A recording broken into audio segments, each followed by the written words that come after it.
Welcome back to the Sit Down with HQTS. I'm Kseniia and we are here today with Dayo. Dayo, welcome, and could you please introduce yourself? Thanks so much, Kseniia, for the invitation and for the introduction. So I'm Dayo from Nigeria, and I am a Shanghai-based consultant, business consultant for China-Africa trade and business. Okay. When was the moment when you realized that China and Africa needed that bridge builder, and why you decided to act as one? So this is going to take me back to my first time in China because I came here as a student. I've been here for 12 years. I came here as a student. In my student days, I was doing a little bit of trading there, like exporting things to Africa, and I noticed that even at that, doing it in a small scale, there were still some mistakes on people buying from China. So upon graduation, getting a few working experience in the IT industry in China, and I was still in the trade scene, I could still hear people reach out to me from Africa, from Nigeria specifically, saying, "Oh, we got this from China, but this was it was this mistake. However, we're trying to get this from China." It wasn't still seamless and smooth. And then after a few years working, I decided to just go full time into it to address this this issue, and I went into it fully officially 2024. But to answer your question more directly, I knew the gap has been there since probably 2017 or 2018. That's a long time. Yeah, that's a long time. Yes, long time. So you've got the experience. Yes. And so Alpha Consulting spans from energy to the IT sector and to agriculture as well. Yeah. So how do you decide what projects to prioritize? Tough question. But I would say, starting when I said, when I was a student, I was doing the mini trading where just accessories, clothing, and the rest. However, as you grow older, you get more, I won't say wiser because that's cliche, but you get more aware of critical issues that need to be addressed, especially for me from Nigeria. So still in 2018, I picked out few industries, few sectors that I saw Africa needed to development in. And being in China for that time, I've been here for I think about 5 years, seeing the development, seeing China's trajectory, seeing how they moved fast in how they tackled certain issues in some critical industries. I decided to say then I knew that if I needed that similar development for my country, from Nigeria or Africa, we have to prioritize certain sectors. So that's why I chose those 5 sectors particularly to work on. I would like to dig a little bit deeper in the project that you just mentioned. Can you share one project that you've seen that involvement of Alpha Consulting did change the outcome for the client? Something that maybe the project that's been a little bit extra or not as usual as the ones that you usually had? I would use the consulting we did for a Chinese electric bike company trying to expand it to Africa. They were because transportation is part of the things we are heavily interested in. So this is a Chinese electric bike, the two-wheelers, trying to expand it to Africa.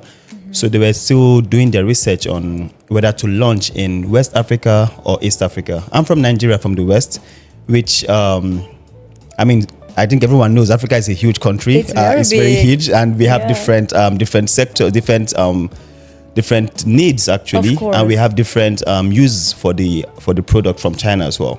So they just saw the opportunity in Africa as a whole, saying, we know Africa uses a lot of motorcycles, the two-wheelers for the local transportation. We're thinking about launching in Nigeria because Nigeria is the most populous African nation with over 200 million people. And then during the course of consultation, they wanted to launch in West Africa, in Nigeria, thinking they would sell. That's everyone's logic. More people, we can sell more products. But they didn't know that, for example, in a city like Lagos, which is the Shanghai of Nigeria, motorcycles are banned on the highways. So it doesn't matter if it's like electric or whatever, you can't use a motorcycle, a two-wheeler on the highway. So if they had did their researches to just go and launch directly in Nigeria, that would have actually affected them. Then it took like a series of consultation before I explained to them that, okay, yes, Nigeria, the opportunity is there, but is it really the place for you guys to launch your product? And then we looked into East Africa, for example, for like Kenya. So although the market is not as big as, the population is not as big as Nigeria, but it's a market that fits their product for a launch. They can actually launch directly in Kenya, from there supply Uganda, Tanzania, and we're able to like use, from that consultation, we're able to like talk them into increasing the max load of their bikes. First of all, we talk them out of launching in Nigeria. I mean, I'm not talking them out of launching in Nigeria. It's like, because they still go to... you shared the... Yes, exactly. The real data. Exactly, real data that, okay, you can still launch in Nigeria. However, this market is a better fit for you guys. Because there are a lot of companies like that similar in Nigeria that are operational. But for them, it just felt Kenya was the right fit for them. And that's because, like I mentioned, in Nigeria, the highways, you can't use motorcycles, unlike Shanghai that everyone is just on the scooter. And instead of them like, having a bike with 100 and I think 150, the initial bike was I think 150 or 180 kg, the max load. So I'd like talk them into, okay, hey, you can increase that and make it more in demand. Because if you tell the people that, okay, guys, this bike has like 300, for example, 300 kg max load, you can take like 3 people on the bike, which is allowed in some communities in Nigeria or in Kenya as well. Instead of taking one person, you can take 2 people. Or instead of taking just people, you can even put your farm produce on top. You're coming from back from the farm, you can put it on top. But this bike can actually carry up to 300 kg. And then I think they implemented that, and now they are operational in Kenya. So was it only in Kenya, or there were other markets, let's say, like similar to Kenya? Yeah, so for them, they chose Kenya because it's one of the countries where the governments are more active or proactive in transitioning into like green energy.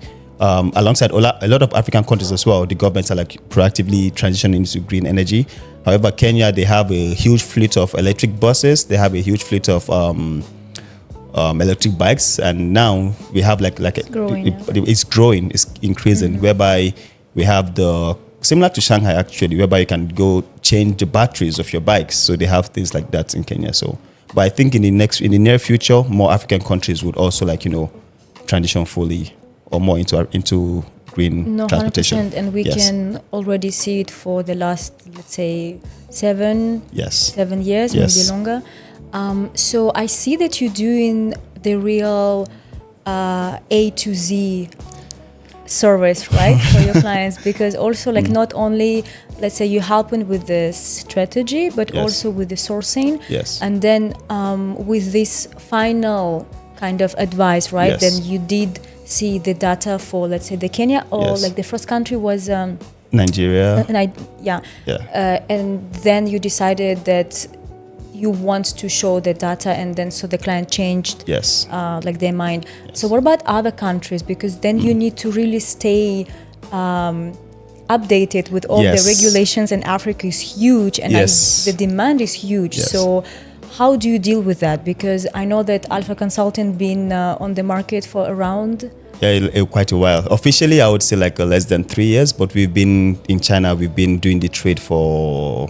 This is 2026, maybe 7-8 years. Yeah. So I assume that you have a lot of inquiries, like knowing that how fast Africa as a continent developing, and how do you deal that having this request from all other countries, because you do need to know what's happening, and it has to be real numbers, right? Not only the feeling that region is growing in that sector. So how do you get all these data? How do you stay updated with all the regulations? Because what's happening now, it's like from experience, it's changing fast all the time, and like you said, regulations are changing fast.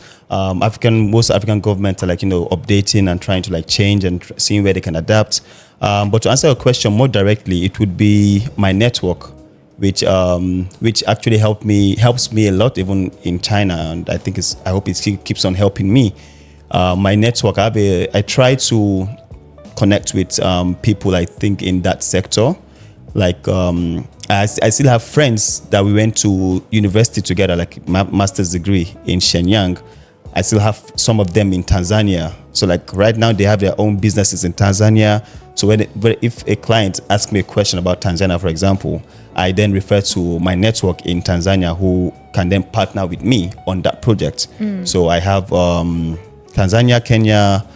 These are people I met. Some of them I met them in Shanghai, in China. Some of them I meet them online. So we just kind of like partner on whatever project we're working on. They also work in the similar industries, right? So they all have these updates, and they can as well like partner with you on some projects. Not 100% working in the industry, but some of them do work in this industry, or they can connect me with someone who works in the industry, or because I prefer on ground knowledge, so they can tell me 100%. Exactly. Like for South Africa, I have someone there. For Kenya, I can ask someone, okay, hey, in the past, using the electric bike example, I can just ask someone in Kenya, hey, for the past 1 week, how many times did you take a bike from point A to point B?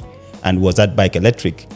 How is the market for this electric? Do you think people are switching from 2-wheelers to 3-wheelers? Do you think, just ask them questions like that, tell them to observe for the next 1 week and let me know. So those are like, we just partner with people on ground in these countries. How currently businesses make sure that what they ordered is exactly what they receive? Because you did mention that you were chasing one company to verify and the fingerprints from one city to another one. I assume you as well help on that, or for example, if it's a bigger project, how do businesses make sure and the final results of their order is actually matching what they paid for, right? So technically, not technically, like logically, it should be the normal steps we both know in this industry, like verification, tests, certifications. Like you should also check all these things. Also engaging an on-ground representative or an on-ground like a third-party service, for example, to help you with the verification before you pay for like a large product. And these are advices that should actually work. These are things businesses should actually do. However, 100%. Yeah, 100%. They should do that. You would think it's that easy, but then I also get it from a business point of view, because we must address. African market, first of all, is like you have to, again, whatever product they're selling it to the African markets, whereby, for example, the cost of living is different from Europe, from America, from China as well. So price is a huge factor to most of these businesses. So most times they see additional costs, as obviously they need to pass it to the final consumer, right? Exactly. So QC verification, they see all these things and be like, if I should get a third party service to help me with the verification, is going to add more to my final cost, my final landing cost, which I would have to pass to my consumers, which consumers might now say, it's too expensive. They're like, I don't need it. Then they just be like, okay, I don't really need the third party. Then they just try to buy whatever they see online. And those very risky ones. Exactly. And it's like at the end of the day, they then lose more than they were trying to than they thought they would lose. For example, going back to the lady I mentioned about the power banks, now the items are stuck in Nigeria because we still haven't figured out a very cost-effective way to send them back to China. So one, obviously, she's going to be the one to pay for that, the logistics back to China, haven't paid for the logistics back to Nigeria. So even if she gets the refund, the money she paid to the suppliers, she's already losing logistics to and fro for these items. So at the end of the day, if we advise clients, we're like, okay, you need obviously verification, you need all these services. Sometimes they try to save costs, but sometimes it works because sometimes we have a lot of verified, trusted suppliers who already have experience in the African markets, and they would ask you, okay, hey, where's your market? Are you selling in Africa? And they don't tell you, okay, no, this product won't work in Africa. This is the product our African clients get, and they then give you that product. But sometimes online you're not dealing with the supplier, you're dealing with an agent, you're dealing with an agent most of the times who just wants to make his own profit, and they don't really do all this check. You just buy from them, they just and then the product arrives. So logically, you would expect more customers, more organizations to have this third-party independent check. That's one way I advise people, because even for myself, still being in China, like I said, I was moving from cities to city, just looking for one supplier that claims in Shenzhen, and I was like moving around. So imagine how that would be for someone all the way in Africa. Yeah. So if you have this problem with moving around from city to city to verify your supply, you don't have to waste your time. You can just come to HQTS and we're going to do that for you. Yes. Because I also assume that the lady you mentioned, she might have avoided these problems, right? If she would cooperate, or if she would hire, let's say, as a partner to do the quality assurance. 100%. Even if you've been working with a supplier for a long time, for years, sometimes if it's a new product or the production line has changed a little bit, or there is a change in the management, you never know. It's better not to risk. It's better not to risk. Yes, 100%. Better not to risk is better safe than sorry, like we all say. Another cliche is better safe than sorry. However, you also need to consider really, like, because it's business at the end of the day, and we are actually trying to protect your cost at all points. So it's better to just invest the little percentage in getting the third-party verification or third-party check than just risking it and gambling with it. Of course. Yeah. So we are here to advocate. Yes. No, it's always you have to. The businesses have to, especially when the market is growing. Then there are many regulations and they're changing as well. So my next question then would be, we just spoke about that on-ground verification, right? That it's better, of course, to have the consultant company that will advise you on some point that you might not even consider before getting into that business or getting into that industry. And of course, you need the quality assurance, right? 100%. Whether you do it yourself, if you would like to save on that matter, or you can like delegate this to your third-party partner. And if we speak about a little bit higher level, about the compliance, right, and all the regulations, because you do work with this industry that they're highly regulated, and especially recently with all the EE changes for African market, how do you track all the regulations? And this would be question number one. And the sub-question to that, what would be the most recent change that, for example, prevented you from a project or slowed down the project that you've been working on? Okay, maybe I'll start from that and this the second question. So this actually, it didn't slow down the project. It made me stop focusing on a particular industry, which is the health industry, the health for health equipment or like medical equipment. Medical equipment. Yeah. I assume it's a complex exactly. It's really, really complicated. I'm not surprised even that you got some trouble. Exactly. And I was like, you know what? This is too much for me. It's too much like, and it's health, right? So I for an example, like let's say a bike or an electric bike, if it arrives, it's not you're not putting a lot of lives at risk.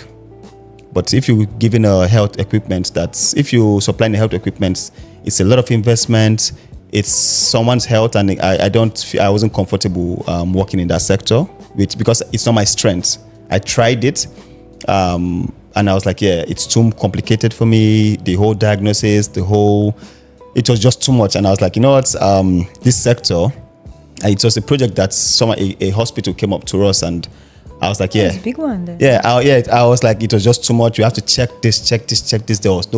There was no proper compliance to certify that this is going to effectively work in the African market. And I was like, Sorry guys, I wouldn't. I actually, that made me like, even if I want the health, I would really love to work in the health sector, because again, it's something that I'm passionate about, like people's lives and all those things. I stopped sourcing for health equipment. I might get back into it because just a few weeks ago I met a doctor in China who's from Zimbabwe, and he's well qualified for all those things. So I'm like, okay, maybe if I get such requests, I just partner with you on that. From the equipment even to the supplements as well, these are things that I was like, yeah, this I can't get into this. Yeah, so that's that. I think that I'm thinking about it, but that would be the answer for that. Yeah. Of course, you need to have lots of insiders. Yes. Information. Exactly. On that. Yes. And to answer your question of regulations that change, like the one for Nigeria. I mean, the one for the electric bikes. It's been in Nigeria for, especially Lagos, for a long time. Anyone that knows the go-karter business, so. Just a brief introduction. In Nigeria, back in maybe 2010. Okay. A long time ago. So we had like, because again, people, you can drive your car to your office, but also you can actually like just get a scooter, not a scooter. You can stop a bike to take you from point A to point B. Let's say you just want to go to the supermarket down the street. You just you call someone with a bike. Scooter taxi. Yeah, a scooter taxi. Yeah. It's something like that. So we had those operational, heavily invested. We had like, I think 2. I know go-karter was 1. I think Max or something. Well, I've forgotten the name of the second one. So we had those ones. Obviously, it was a huge market for investors. Investors said, okay, there's a huge demand for this, so let's invest in this company because it's a common means of transportation for majority of Nigerians. And again, the busiest city is Lagos, so it was a good market for them. And just, I think after 2 or 3 years of operation, the government because again, it's risky, like taking people to work on the scooter, on the bike, going on highways. There were a few accidents with that, and the government decided that, okay, 2-wheelers, like, they considered it like dangerous. It's too dangerous to allow on highways, on the road. We would rather have 3-wheelers, like the tuk-tuk. I think the tuk-tuk, yeah. Would rather have those ones on the highway. So that huge change made, I think the company go-karter, they shut down. I don't know how they did it, what if they're still operational. Exactly. So they had to shut down, and now people are moving into the 3-wheelers, like electric 3-wheelers as well. Oh, wow. Yeah. So those are things, example, like whereby government regulations can just change, and then it affect a whole sector and a whole industry or business and likes. Yeah. So now they're only 3-wheels. Yeah, 3-wheelers on the highways. But I mean, in smaller, like let's say in a small community, you can still have your. That's in Lagos. You can still have your normal bikes, but on the highways, not just highways, actually, like on major roads, 2-wheelers are not allowed. And so for these regulations, how fast they might change, and have you had a project that, let's say, been developed under one regulation and then it was updated and you could not operate? Luckily, I thank God I haven't yet. That's changed during operation. I don't think I've had one that, a regulation changed or stopped the project. But I've had a few that, they would wait for, because in Nigeria, for example, we have, it's democratic, right? So every 4 years we have new presidents with new governor with the new priorities. So sometimes most of these businesses, they want to wait to say, okay, let's wait for the election to be over to see exactly what we can invest. Yes, exactly. If we're going to go on with the project. So an example would be agriculture, in a sense that few months ago in February, I was back home.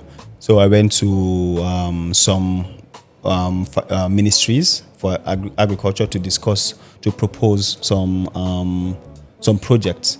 Like, okay, guys, this is the ministry, the government. Let's try to. This is something that I think you can get this product from China to, like machineries, for example. You can do it in small scales. You can like give these farmers. These farmers need these machineries and things like that. And the response was, yeah, at this moment, they're not prioritizing that, in the sense that right now, yes, it's a solution that's going to work, but they have a different focus. So I wouldn't say it's a change in regulation. It was just like, they had their own plan, which was different from what I was already used to. And I was like, fair enough, I understand that. We can wait for that. And so that's just one for agriculture. One for solar, for the energy. In Nigeria, I think they already made the law that we're going to stop importing solar panels. Yeah, because we already manufacture solar panels. So we have like some manufacturing solar facilities in Nigeria right now. So I've forgotten how many years we have left for importing solar panels. So that's something like but again, I think it's a big one. People are speculating that they would still allow the importation, but the tariff on that product is going to be high. But however, these are things that solar businesses already have in mind, that okay, the government has already set this deadline. I've really forgotten the year that they're going to stop. What year, right? Yeah, I've forgotten what year exactly. But yeah, it's not, they didn't just stop it outrightly. They already put out the plan and say, okay, in this year we're going to stop this. So that's one negative side of the regulations. Another positive side of the regulation is a couple of years ago they took the tariffs for electric cars. They took it off. Like there's no tariff to import electric cars into Nigeria right now. Yeah, I think zero, or they reduced it to import electric cars into Nigeria because they're trying to like promote the green energy, and that has seen an increase of suppliers buying like Chinese EVs to Nigeria. That has seen an increase in people thinking about, okay, hey, if we're going to have a lot of electric cars, we need electric charging stations. So that has also seen a lot of increase in businesses trying to start up their own charging stations, be it a hotel, a church, a bank. Like even we have banks actually operating charging stations because the government has already made this regulation that is making electric vehicles more accessible to the market by removing the I think it's VAT, the VAT on electric cars. So that's a positive one for the positive regulation change. Yeah. That's a good one because it really relates to the question I wanted to ask you next. Okay. And let's have a glance in the future. So what would be the untapped opportunities, let's say, for the next 3 to 5 years in China, Africa, cross-border?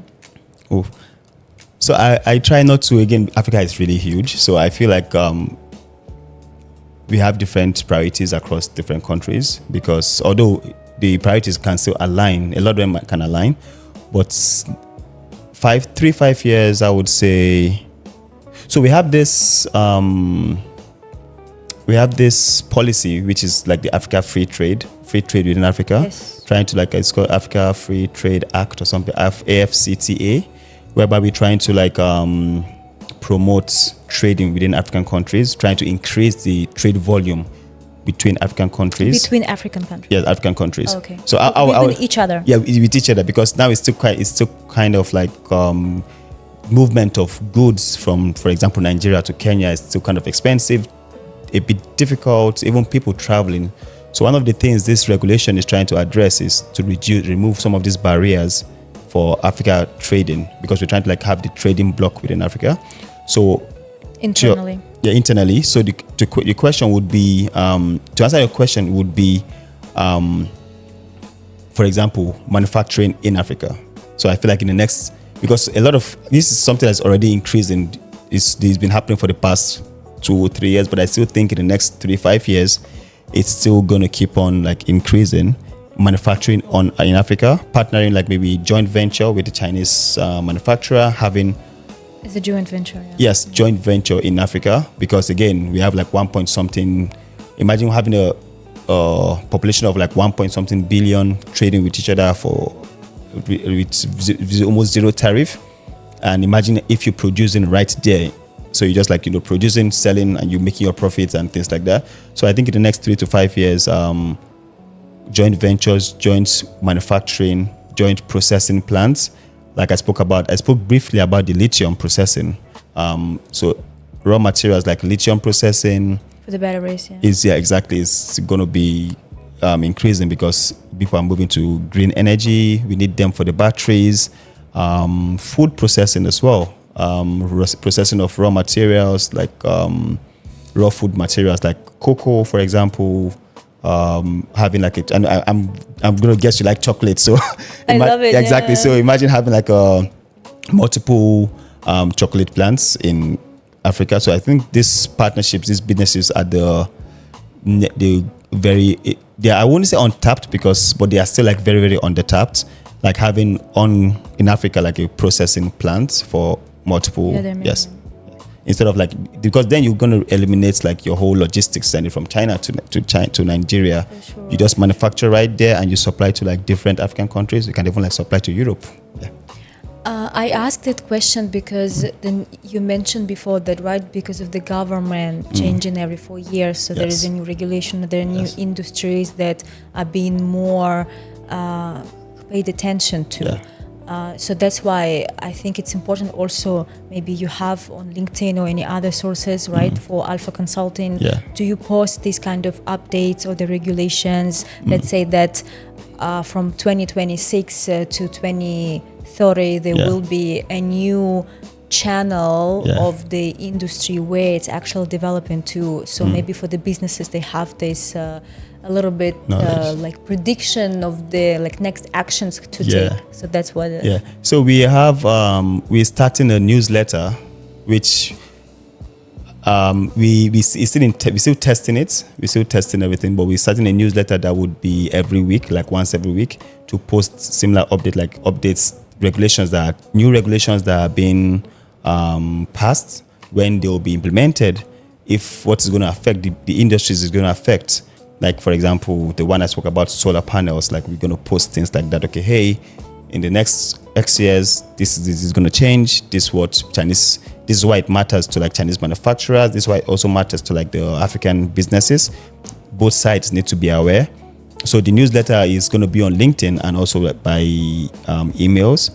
That will be launching in August next month. So we're gonna very soon. Yeah, we're gonna focus on like those regulatory changes. Sorry, and things like that, and like untapped markets, like you said. Yeah, we also add that to the newsletters. Yeah, that's a good one, because also like not only you have to be aware of, let's say, your own country, right, for the businesses from Nigeria or any other countries in Africa, but also what is happening in China right now, and how it can be mutually respected and being put together. 100%. So I guess this is why businesses come to you, right, for this consultation to align like both interests. Yes.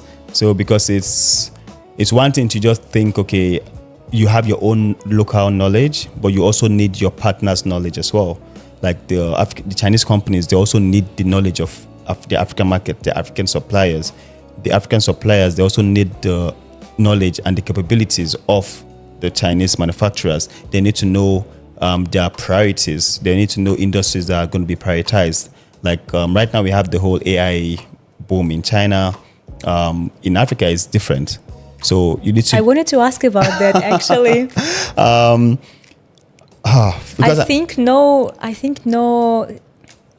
video now goes without conversation about AI and all that. I was hoping I brought it up.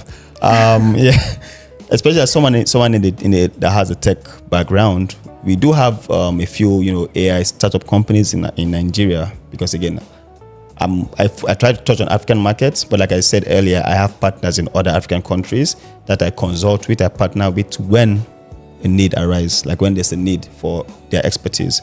But my own focus, my own day-to-day, when I wake up in the morning, the first news I check is like Nigerian news to stay updated. Sure. So I know about the Nigerian market. So in Nigeria, we have a couple of AI startups that for the language model as well. We have those ones that they are starting up. They're trying to implement into like enterprise AI and the rest. However, it's different from Chinese priority. The priorities for the AI companies in China, in a sense that they are focused more on not just the language models. They are focused on agentic AI. They focused on robotics. They're focused on using AI to self-driving. They're doing the humanoid. They're doing like a lot of things which right now we haven't really started doing in Africa. Hopefully we'll start doing it very soon. Yeah. But just things like that are like, different priorities. The same industry, same thing, but different priorities. So that applies also to like anything. Energy. I was talking to somebody yesterday when I mentioned that I'm a consultant within China, Africa, and she was like, "Oh, do you do energy?" And I was like, "Yeah, I do energy as well." And then I was like, "Yeah, obviously solar energy." And then she spoke to me about wind turbines, and I was like, "Yeah." She was like, "Yeah, they are cheap." I don't remember if she said they're cheaper, but she was like, "Yeah, this is. I think it generates more energy. It generates more energy than solar." She said, and I was like, "I don't think that would work in Nigeria because you need a place that is really windy for a turbine like that. It might work in some parts of Nigeria, but some parts we have more sun than wind, so it's best to just even if it's the same product, the same end result, which is energy, but different products to use to harness this energy." So I told her, I was like, "Yeah, if and when we have the need for wind turbines, obviously we can discuss something, but right now the priority still remains solar." Just like, again, another example of the reason why the Chinese manufacturers with the wind turbines, they need to be aware of the African states and not just think, okay, Africa needs energy, we have wind turbines, let's go set up a sales team in Africa for wind turbines, and then they spend like 2 years looking for a client and they have like very, very few clients. Yeah. Definitely, there is a huge research that has to be done by businesses before huge coming. One. Yeah. Even though to me it sounds a very normal thing to do, right? You cannot assume that if something is working right in one area, it will be working the same way in another one and giving you the same results. But maybe it's a professional change. Yeah. Logically, considering all the angles, all the little details, very and maybe important. double checking them all before Very you're important. making the final decision. I agree with that. Or even assuming something. Yes, I 100% agree with that. A lot of people like to assume, especially in business, because some try to save costs, some trying to save time. But like we said earlier, you're trying to save costs, you're trying to save time, but if you don't do your proper due diligence, the cost and time you're trying to save, you still have to pay it back in some other way. Like if it fails, you're still going to pay back. Exactly. So for not assuming, there are us at HQTS and also Alpha Consulting that helps to provide the real data and not only assumption. Yeah, right? Exactly. Yes, or the real wishes that we would love things to work this or that way. Yes. But we have to heavily rely exactly. on the numbers and data. And I would say one other good thing about the third-party independent verifications, it's like, we do these things with the interest of the client at heart. It's like, okay, you come to us, okay, you're trying to do, like for consulting example, you're trying to, let's say, start selling a product in a new region. You consult with us, we're not going to sell you, okay, you want to do this business, that's a very good business. We don't do that. No, we help you. The consultation is we having your interest at heart. So it's unbiased. We'll tell you like you said, give you the full data. We tell you if it's a viable business. We tell you why we think it's risky. We analyze the risk for you and not just giving you the information, giving you answers you want to hear but we actually have your interest at heart. That's, I think, what's another thing we do that's really important. Exactly. Yeah. I think it's also, of course, important to speak about the trade between Africa and China. And since founding Alpha Consulting, what was the biggest shift from how African governments or businesses see the trade with China right now? So for Alpha Consulting, we do both sides of the trade. Like we try to be involved in both sides. I mean, like both exporting and importing. Okay. So you do both? Yes, both sides, because when I started it, I was just focused on exporting. The biggest shift is seeing that, trying to have more of both beneficial, let's put it that way, beneficial trade between between Africa, the continent Africa and China, and country as well, Nigeria and China. The trade is increasing. We're seeing effort from both governments. The Chinese government, like I mentioned earlier, with the elimination of the tariffs. We've seen like African countries trying to prioritize like processing in Africa and then exporting, which is like for lithium, for example, for cocoa. Nigeria, this is even like recent news as well.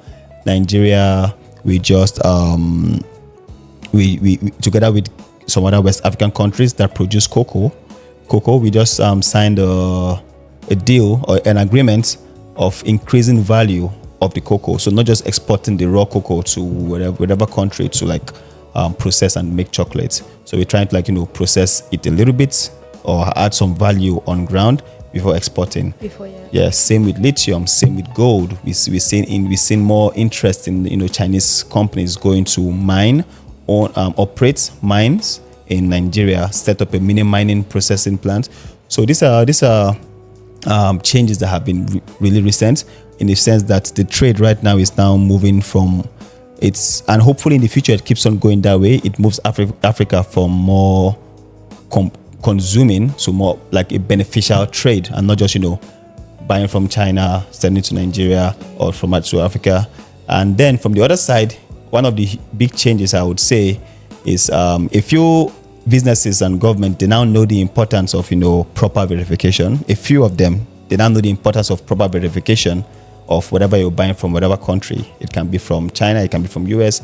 So they now know the importance of this third-party verifications, and having someone who actually can sit down with them and then give them quality step-by-step guidance, consulting.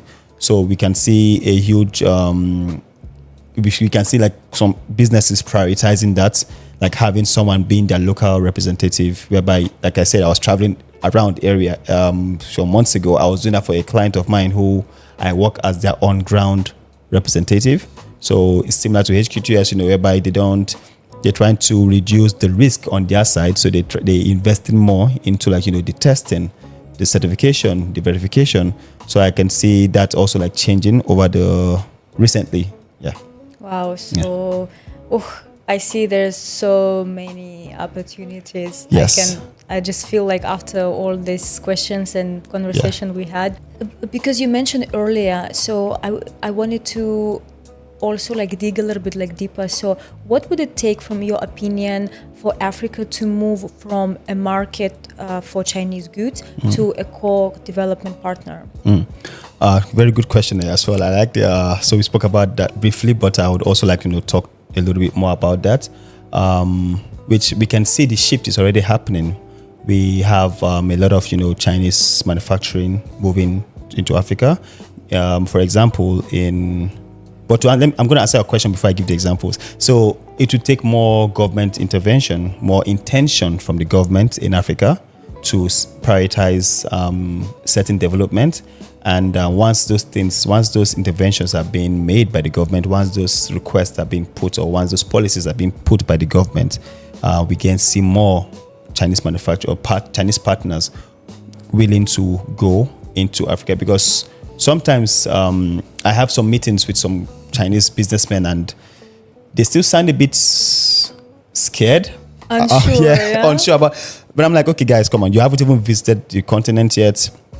You don't really know what you're not aware. I mean, that's why they brought me in, right, to consult with me. So they need to. But one thing that makes most of them relax is knowing that the government in, for example, Nigeria, also like providing some regulations to favor the trade, the partnership. In their favor. Exactly. Like an example in Nigeria, in Lagos, we have in Nigeria as a whole, we have multiple free trade zones. We have one in Lagos I think it's called the Lekki Free Trade Zone, whereby we have almost more than Lekki. No, it's called. So it's Lekki. Lucky trade zone. Lucky free trade zone. Okay. If you got it. That's true. It sounds like Lucky, but it's like Lekki. It's pronounced Lekki. It's Lekki. So as in Nigeria, we call it like Lekki. But it's Okay. like just I said, Lekki. wow, that's a good name for the trade zone. The It is, market yeah, it trade is. I zone. mean, I would so- love to register my business over there. So Nigerian government, let's try to make it Lucky Free Trade Zone. But yeah, we have that free trade zone operational. In that free trade zone, we have we have a lot of Chinese manufacturing going partners there because it's a free trade zone by the government, so it protects both interests at heart. And these free trade zones are providing like thousands of jobs for the locals in Nigeria, in Lagos. We have that in Lagos. We have in Ogun State. Ogun State is another like city in Nigeria, and so by the Chinese seeing such initiatives from the government, it's going to like make them move more into like being co-partners, co-developing partners. And because again, like I said, sometimes they're a bit skeptical, but when they see some backing, some form of security from the government, and then they'll be more open to like being partners other than just like supplying. So I think it starts from the government. It also then moves to the people, to the business owners, as not just okay, yeah, fair enough, you can buy from China, but also you can also invite them to come and develop over there. And another thing which I'm also passionate about is the knowledge transfer. It's in the sense that, yeah, we need these resources, but we also need the government to invest more or to pay more attention to sending people to learn specialized skills from China, and also the Chinese government to be more open into like knowledge transfer, knowledge sharing. They are already doing a lot of multiple knowledge transfers for I know they have a very good program with the South African government whereby they have some guys coming for solar installation, solar panel manufacturing. So we need more of that, whereby they come, they learn the skills, they learn, and they then move back and work in these joint ventures with the Chinese manufacturers. So I think more steps like that would also like move the whole of Africa from more just consuming to be co-developing partners, like you said. Yeah, I heard about that program, Yeah. but it's been existing for a long time Yes. already. Yes, yes. But I do agree that it has to be taken to a next level. Yes. To have it easier, right, to convey Yes. the knowledge, and Yes. but not only convey from Yeah. China to Africa or Yeah. to Nigeria, but also to do the exchange. Yes, right? It's yes. not only 100%. so. Haven't mentioned all these details. If you could summarize, or if we could imagine the ideal ecosystem, right, for the China-Africa deals, like in terms of the finance or logistics or quality assurance, what is missing today? What would you add from your experience on top of all these steps and the processes to make it even better or more smooth or more reliable? So what's missing? There's always something. There's always missing. something There's always missing. a Yeah. way to improve. Yeah, there are. 100%. So I would say what needs to be, because a lot of things are missing. In What an are they? ideal world, a lot What of are things they? are Let's missing. speak about that. Yeah, but I'll start with what can be improved. What can be improved right now? What we have, using for example, we have for agriculture, for example, we do know what the farmers need. We know what's stopping, let's say, what's stopping some farmers from planting more. We know what's stopping the food from getting from farm to the table. We know like this transportation, like we know these things are missing. So one thing that I would say can be improved on is the financing. Because some of the farmers now, they need, like the small scale farmers, they need some financings to like maybe buy, for example, buy the seeds, buy fertilizer. They need some financing to even process some of the things they're making, just so they don't get bad. Like for example, the tomatoes, or they don't get bad. They need financing to transport them from their farm to the market. So we need more financing. That's for the agriculture. We need more financing, more low interest rates. That's in Africa, in Nigeria, with low interest financing, and That's very ideal. it's very ideal. Yeah, Circumstance. very, very, very low ideal. Very, very low interest. Then for cross country would be, because we've had instances whereby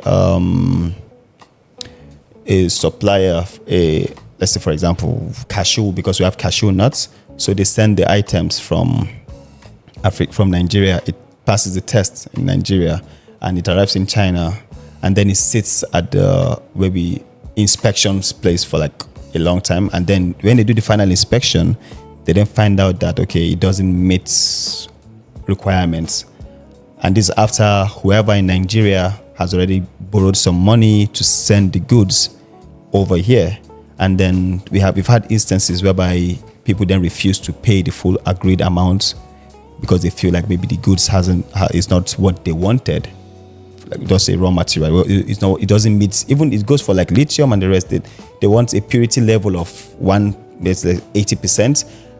We do the test over in Nigeria or over in any African country, it is 80%. And then it arrives in China, they do another test and they say, oh, this is not up to 80%, this is like 75%. So we're not going to pay you with your agreed money. So yeah, so that's happened. This even was a discussion we had yesterday with one of the trade commissioners, in the sense that we need this Africa to China trade.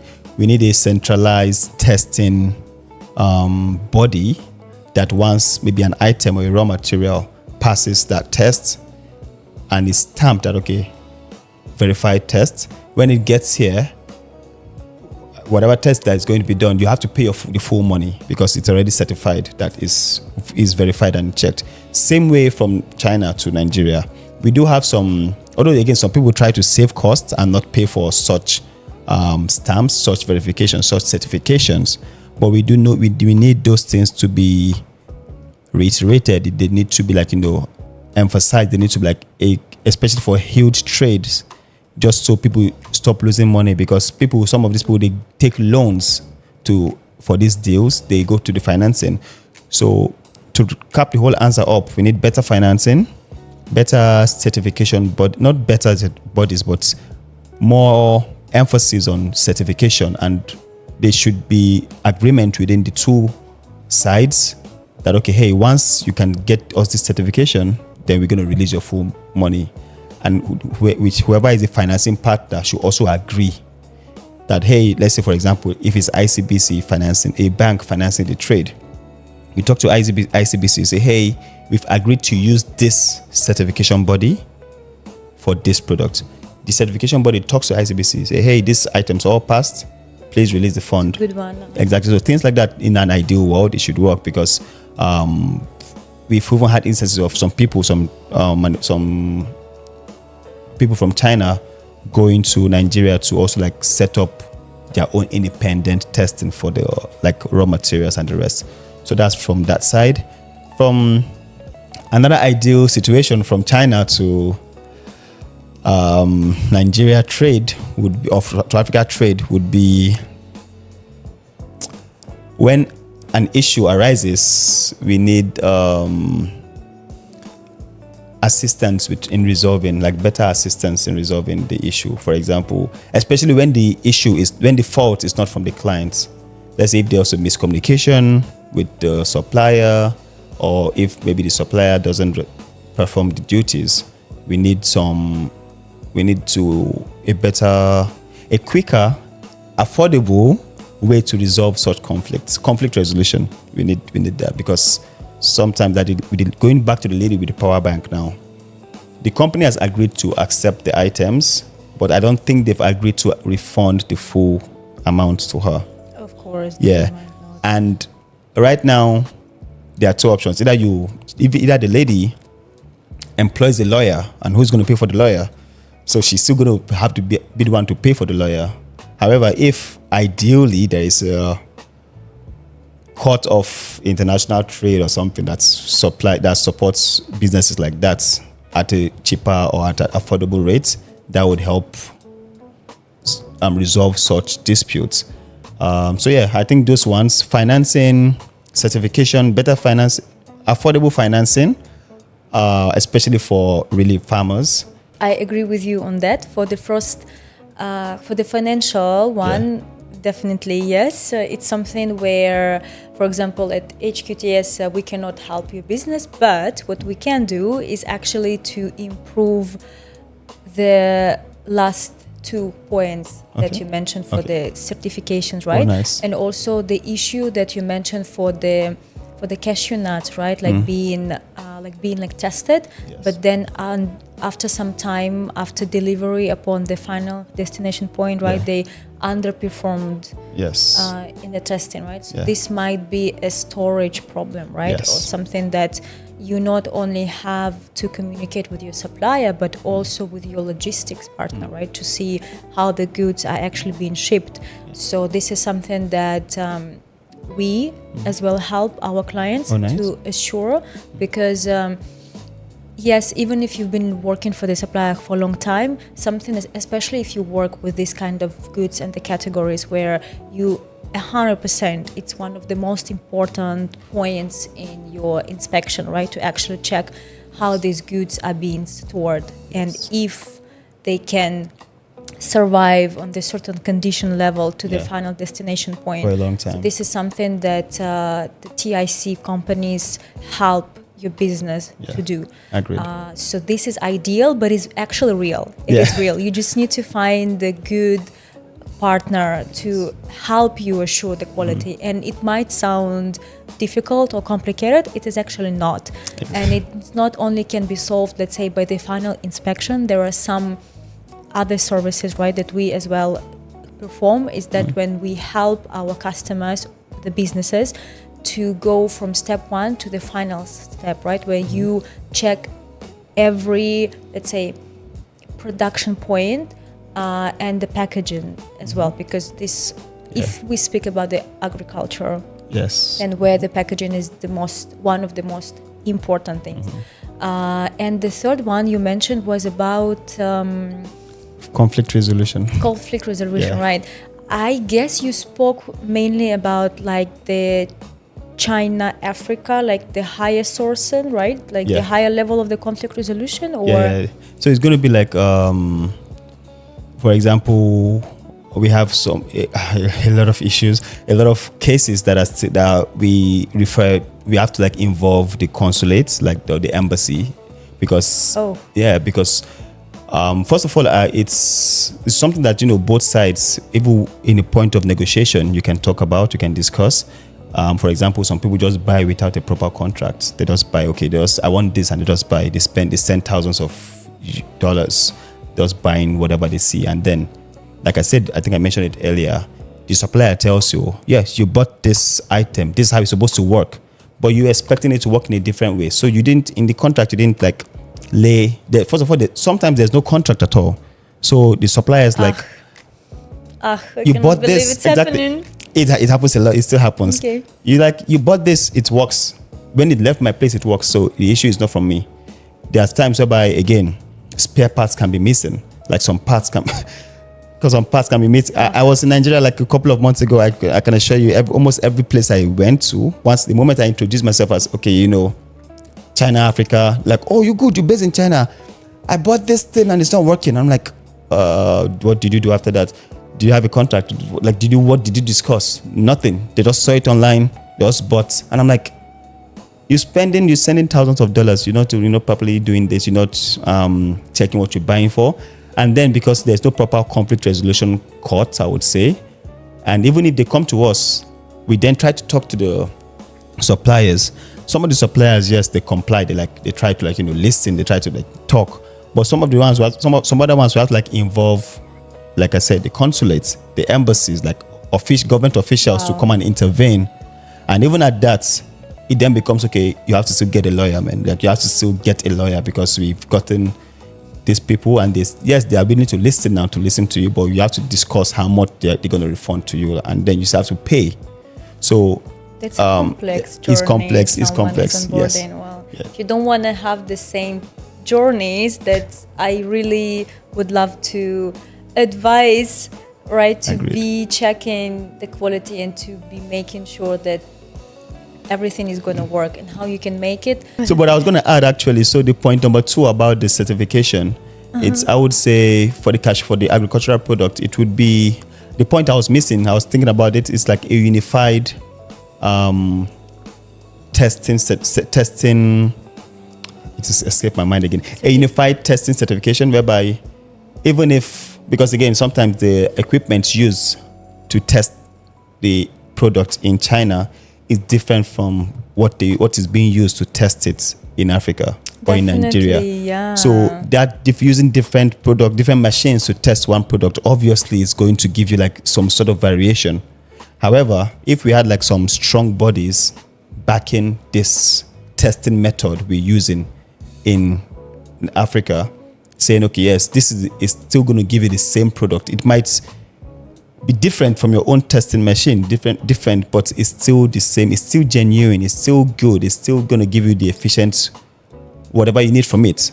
We need things like that, because sometimes if the results are off by 1% or 2%, the buyer here can just use that as an excuse to say, okay, it's off, so I'm going to pay you half. And then, no, they cannot. And then, so we need a unified agreement.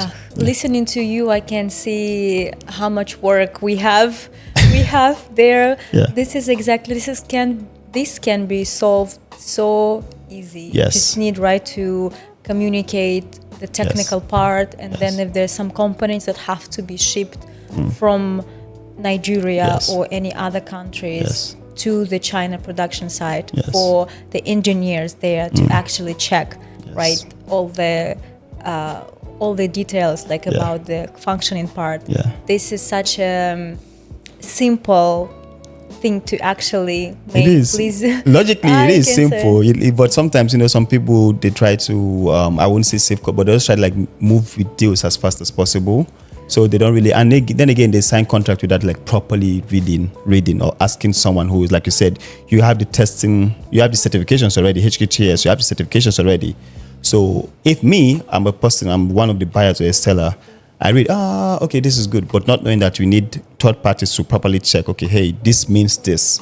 This means it has to be this level, and then we can help you do it. And once we say it's good, the other parties have to agree as well. Exactly, because for each industry, there are special engineers who actually can check you to verify to the final destination market, right? Because there's all about the regulations and all the details that so easy to check on site. So that's why the company like ours, HQTS, this is exactly what we do for businesses from all around the world, having the engineers for each industry that can help, that can sit with you and can help you verify what exactly have to be checked for your product category in order for your goods to be efficiently working on the site. Okay, that's very good actually. Yeah, so we need more. We need more guys like you.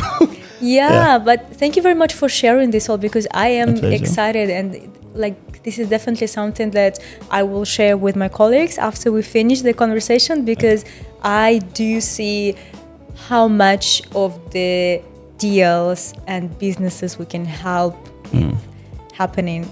Yes, looking forward to that. No, but of course, and this is something that I mentioned earlier, that we need more channels, right, to share this knowledge, because I assume that hopefully after our episode, there will be more businesses coming to you for the consultation, and then do ask all the questions. And if you don't know what questions to ask, you can come to us. Yes, of course. And we will tell you what questions you need to ask your supplier, what questions they have to answer, what kind of thing they have to mention, how 100. To verify, how to make sure, because it's not that complicated as it might sound. I assume that for some businesses that just started especially for some businesses that just starts new production line or new product category, that might sound a little bit frustrating. That's why you have the third partner, right? We are not interested in any of the sites. We just here having our expertise that can help your business to enter the market in a proper way and to avoid all the possible losses, and of course with all these regulations and the market changes, with all the cross-border checking points, that it's always better to be aware, right, and to ask the right questions. Yes, I will repeat. I agree with you. I agree 100% agree with you on that, because what part of the things you actually accurately said is you need to know the right questions to ask your supplier. You need to know the right questions. You need to know they need to answer the right, not just, hey, do you have this? Yes, I have it. That's all. And they just send the money. Can you make this? Yes, I can make it. And then they'll send money. It's like, you need to, if you're investing for business, you need to know the right questions to ask. Not just before you buy, you also need to assume and think about, failure point, risk point, ask them those questions. Hey, in case this happens, what's going to happen? If the product gets here and it's not working, what's going to happen? If maybe one of the parts breaks down, what's going to happen? Are you going to give us like a spare part? Are you going to transfer some more knowledge? You need to know and ask proper questions, not just move forward from just, this is not, we're not shopping. I mean, even if we're shopping for shoes and for shoes, you need to check all those things. But now imagine you're sourcing for like a full production line without your due diligence, just assuming because a supplier sells, his product is also going to work 100% for your market. Or if maybe something breaks down, the person is going to automatically give you a reimbursement or give you a discount on the spare parts. If you don't have those discussions beforehand, if you don't have those contracts signed beforehand, then most of the times you're on your own. You're on your own. If the machine breaks down, and it's not a good one. If it breaks down, if you need if you need a spare parts, if you need some knowledge from the supplier, poof. Like one of the things about the electric cars, especially, is because they are electric, right? And they have softwares. So if you buy, you need to know, okay, can we query? Because some of the times, if there's an issue with the car, any part of the world, you just need the VIN number to give it to this. They can troubleshoot it from wherever they are. But if you don't discuss this after sales services, with whoever you're buying from, if you don't have them on the contract, they're not obliged to do it because they can help you, but they're not really obliged to do it. So it's really important to know the right questions to ask before your purchase. Also, consult with experts like HQTS or Alpha Consulting to help you frame the right questions, to help you ask for the right questions in case. We hope nothing happens, but just in case, you need to be ready for these situations. I agree with you on the matter of asking the right questions, or it's okay if you don't have the expertise in a certain industry or in this certain product category. That's why the companies like HQTS or Alpha Consulting exist, is actually to be helping, right, to escalate 100%. Something or to put the light on the sometimes little moments that you might miss, but us, we never miss any details. 100%, right? I agree with you on that. Yeah. It's better to be fully covered and rested and have a peace of mind before you go on with any transaction. That's true. Yeah. But also for us, maybe it's coming from living in China, working mainly in China, right? So we learned that way.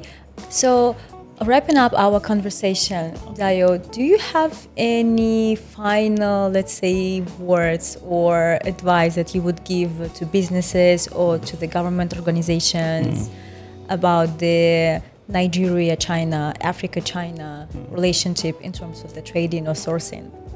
I think I have final words for every party, including HQTS, actually. Oh, please, go ahead. Yeah, so I would say for starting with the business owners, I would say one of the questions you asked me is looking ahead, not just we have things we're dealing with right now, but we need to look ahead, plan ahead 5 years, 3 years, because one thing I love about China is the 5-year plan they have, the longevity in mind. Having that vision would help businesses all over the world, actually, not Africa alone. Looking ahead, planning ahead. Having a conscious decision to move from a consuming to more like a partnership with China. So Africa-China partnership needs to grow. It needs to be a partnership. It needs to be co-beneficial to both sides. That's to the businesses, to the China side businesses as well. I would say the same thing. Partnerships. We all need partnerships in the world. So we look more. 100%. Exactly. Look more into partnership rather than just sales. Build partnerships, build opportunities for people. The governments, for the regulatory, yes, we do like. Although it affects sometimes it affects like the planning, like all this constant changing in regulations. But we do need the regulations because we need to know the priority of the government. We need to know the industries the government is prioritizing. We need the government to prioritize industries and make regulations that would favor those sectors actually, or those businesses. And for companies like HQTS, keep on doing what you're doing, and also like looking to Africa as a market, trying to expand. I know you're trying to expand the businesses there, yes, but it should be like more the partnership with Africa. Again, Africa is the next frontier, so also like prioritizing that sector, that whole region would be good. Not just not just financially, but actually it will be very good for the, should I say,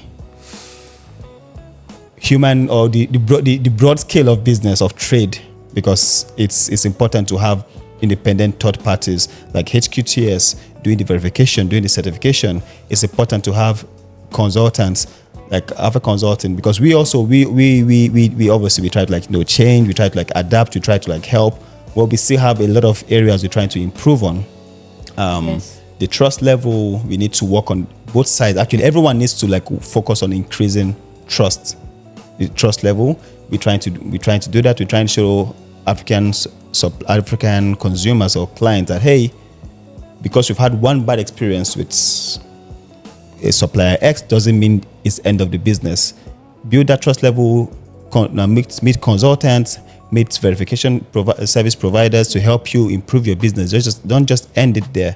So I think each and every one of us, we have an important role to play. And if it's only when we play those roles better that trade between Africa, China, Europe, China, Asia, America, China, Russia, China would increase and improve and be better. 100% agree. So thanks for mentioning that, because we are in Africa. Oh, nice. And we can help as well your business with certifications, with the testing, with inspections that will in the end increase the trust, right, with your supplier from whatever country it is, from China mainly. That's awesome. Of course. So thank you very much for being here today. Yeah, my pleasure. Thanks for having me. It's been a nice chat so far. Yeah. Appreciate you being here today with me. Likewise.